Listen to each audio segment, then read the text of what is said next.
স্বাস্থ্য পরীক্ষার জন্য রাজধানীর এভারকেয়ার হাসপাতালে ভর্তি হয়েছেন বিএনপি চেয়ারপারসন ও সাবেক প্রধানমন্ত্রী বেগম খালেদা জিয়া।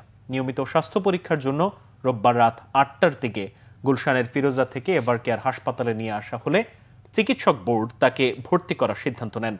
মেডিকেল বোর্ডের সদস্য অধ্যাপক ডাক্তার FM সিদ্দিকী জানান, খালেদা জিয়ার ফুসফুসে ইনফেকশন ধরা পড়েছে, একই সাথে হার্টও আক্রান্ত হয়েছে। আরও কিছু প্রয়োজনীয় পরীক্ষা শেষে আগামী 12 ঘন্টা নিবিড় পর্যবেক্ষণে রাখা হবে খালেদা জিয়াকে। আপাতত কেবিনেই রাখা হয়েছে। খালেদা জিয়ার ব্যক্তিগত চিকিৎসক অধ্যাপক ডাক্তার AZM জাহিদ হোসেন জানান, আপাতত আশঙ্কার কোনো কারণ নেই। নিয়মিত চিকিৎসার অংশ হিসেবেই তাকে এভারকেয়ারে নিয়ে আসা হয়েছে। লন্ডন থেকে পুত্র ও পুত্রবধূ খালেদা জিয়ার সার্বক্ষণিক চিকিৎসার খোঁজ খবর রাখছেন বলেও জানান তিনি।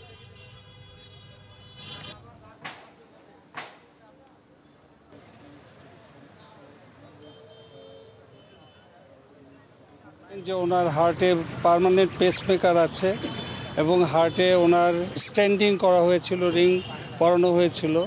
তারপরেও ওনার মাইট্রাল স্টেনোসিস নামে একটা কন্ডিশন আছে, সেই জন্য চেস্টে ইনফেকশন হওয়াতে ওনার একসাথে হার্ট এবং ফুসফুস দুটোই অ্যাট এ টাইম আক্রান্ত হওয়াতে ওনার খুব রেসপিরেটরি ডিস্ট্রেস হচ্ছিল।